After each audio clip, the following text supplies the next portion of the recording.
So today we did Kimura's, or escaping Kimura's from half guard. So we're on top in half guard. For some dumb reason, we expose the outside arm, and they sit up and get a Kimura on it.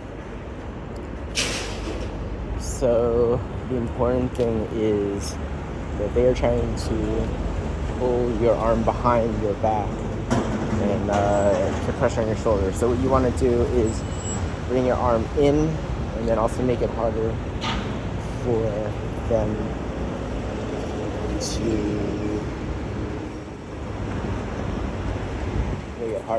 to bring your arm around the back.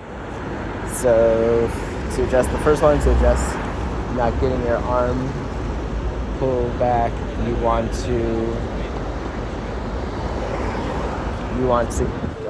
like grab your lapel or your belt or something like that.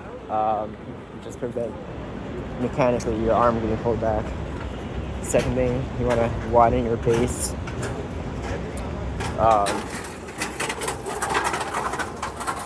So that your back is physically further away for them to move your arm that way. Okay, that's step one. Well, step 1 and 2. Step 3 is, let's see, one is there, right, this way.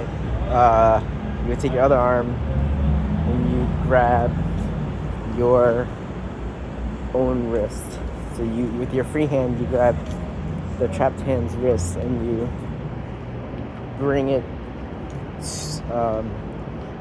down toward their hip. So what you're doing is you are actually trying to Kimura them. So because they have a grip on your wrist, it's sort of locking them to you.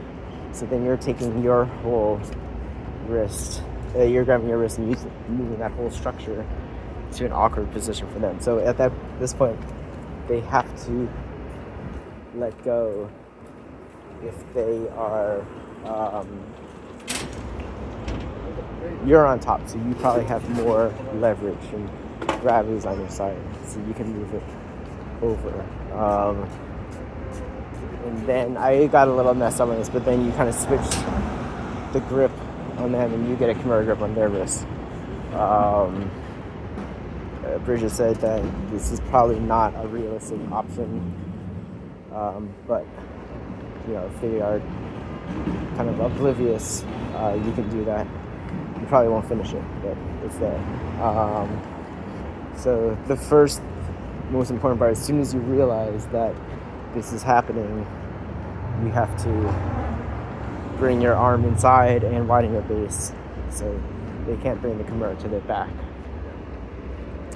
Second method is kind of swimming.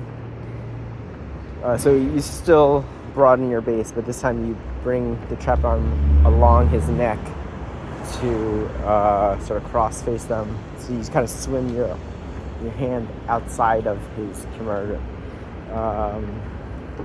So actually, I think this is something that Stephen Kesting addressed, is that when you first get a Kimura, you want to do a C grip, and then when you've both hands on, then you can switch to like a monkey grip.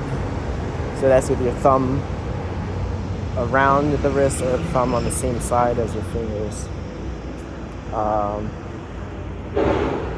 So what you're doing here when you're swimming is if they have the monkey grip, I think. If they have the C grip, I think it'd be a lot harder. So you basically swim your hand out and then go for the cross face. So at this point you're still in half guard, then you bring your knee across into 3/4 mount, and you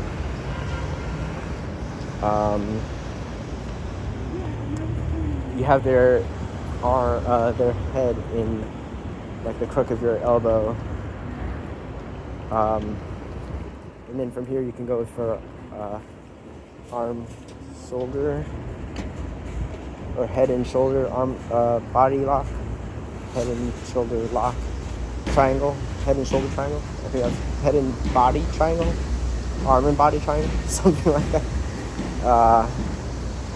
Where say you go to 3/4 mount and then you want to just get lower. You want like your forehead to be in his armpit more or less, but your head is also on the ground.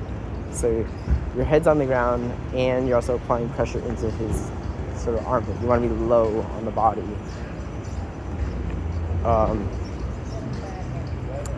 And you also want to continue having pressure. So the whole idea of this is constant pressure and you're slowly maneuvering into the right position. And then for you to have enough pressure, in the end, you actually have to get out of mount. So you use that position, you go from half guard to 3/4 mount to mount. And then to finish it off, you actually have to dismount. So you're getting off on the same side as the hold. And you need to squeeze your arms sort of together. But the pressure is really from your head being on the ground and your hips being near the ground. So